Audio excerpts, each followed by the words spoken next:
Good afternoon, ladies and gentlemen. My name is Nemeka Onyeka Obiariri. My heart goes out to the very poor in Nigeria and those who are ignorant and who do not understand the depth of the rot in the land. Bible says that my people perish for lack of knowledge. One of the surest ways to deliver a nation or a society from poverty, from ignorance, from misery, from decadence is through quality learning, education, and knowledge. Go out there and look at history. Today, the top 10 and the 10 most industrialized nations of the world, the nations that have the highest human development index, the nations that have the highest standard of living, the nations that have long life expectancy, are those top nations whose literacy level is at an average of 98%. Just go through the records and you will see. Go through the records, you will see that the nations that are the top 10 are the lowest bottom rung of the human development index. The highly poor, impoverished, and indebted nations are nations that have high illiteracy level, low literacy level. Afghanistan, Yemen, Nigeria, and the rest of them. So you will see clear that the direct correlation between knowledge, between education, and wealth, and the prosperity and human development, high human development index of a country.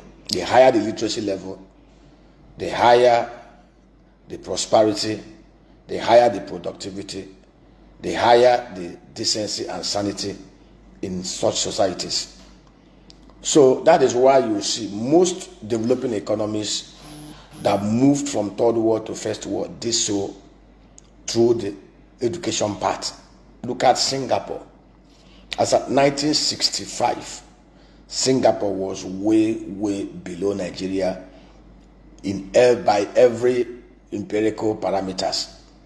By every human development index, Singapore was below Nigeria in the rung of nations.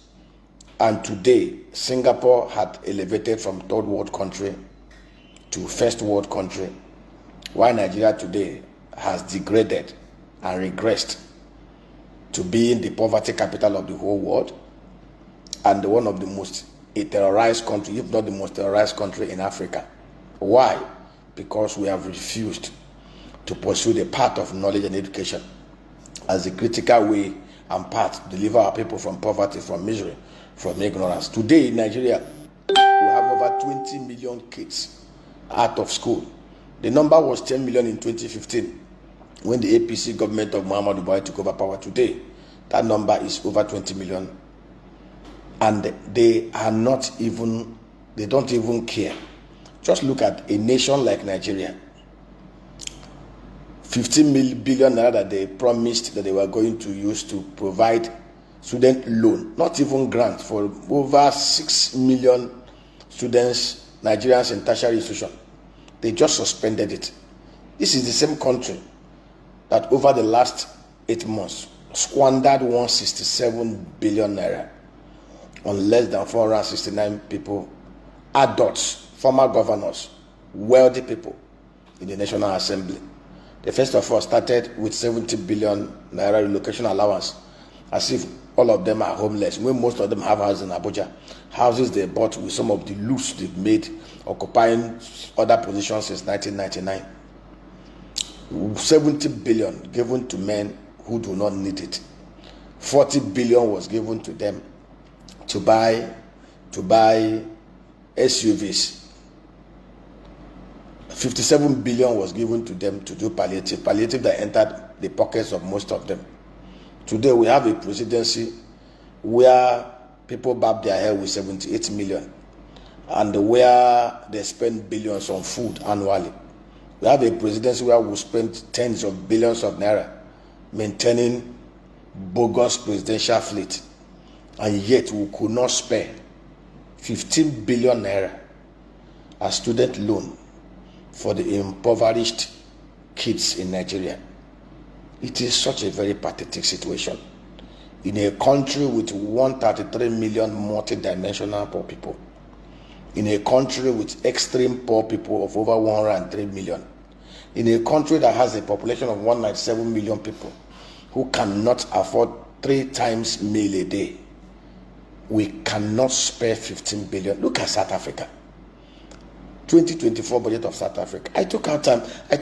I spend hours every day reviewing most of this things.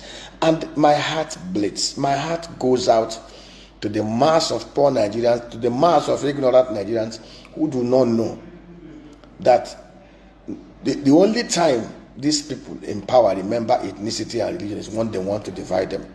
But when it comes to loot and stealing and sharing, they don't remember ethnicity.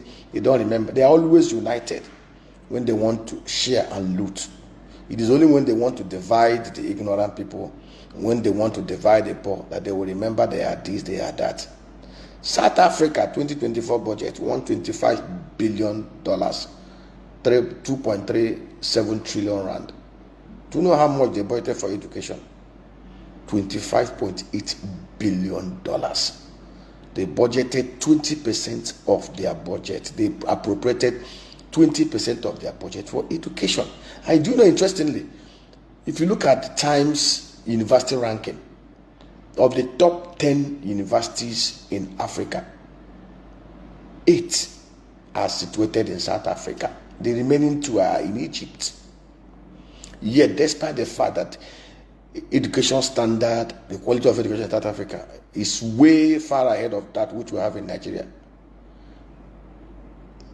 South Africa still, out of a national budget of $125 billion. We're talking about 60 million people in South Africa. They budgeted $25.8 billion for the Culture and Education Center, Culture and Learning. In Nigeria, do you know how much we budgeted for education? $933 million, 1.5 trillion naira. And that 1.5 trillion naira, most of them are actually recurrent expenditure.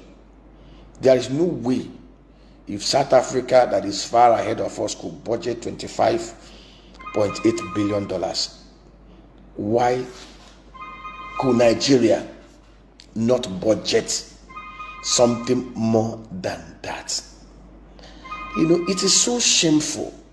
There is no way, looking at our literacy level, looking at our position, that we couldn't have budgeted at least 40% of our appropriated expenditures towards education and the health sector. The only state in Nigeria that provided 40% of its projected appropriated expenditure to education and health is Abia State.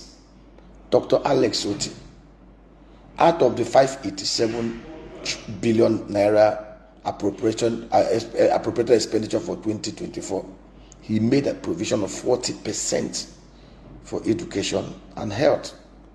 Enugu State did good too in terms of education, same with Delta State.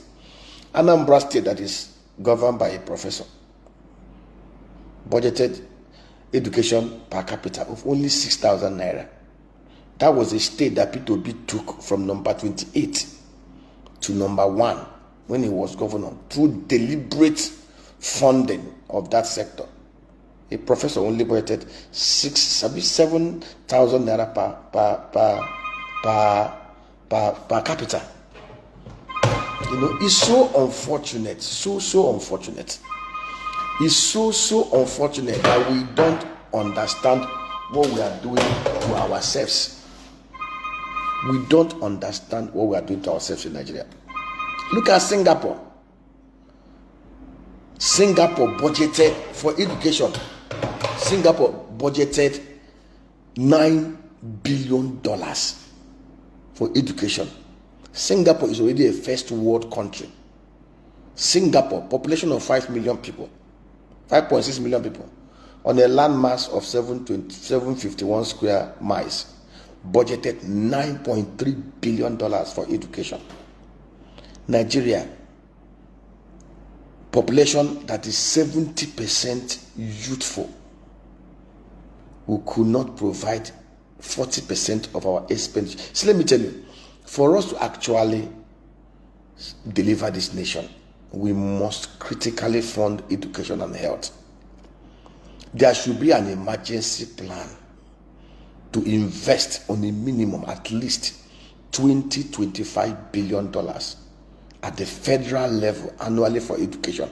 And then for the states, in fact, there should be a law. The laws should be amended. The constitution should be amended in such a way that compulsorily education and health must attract 40% allocation every year for the next 10 years. It is so unfortunate that most of us do not yet realize what we are doing to ourselves. The only way we can deliver this country, the only way we can restore the glory of this nation, is for us to fund education to the minimum UNESCO standard. God have mercy on us. Amen.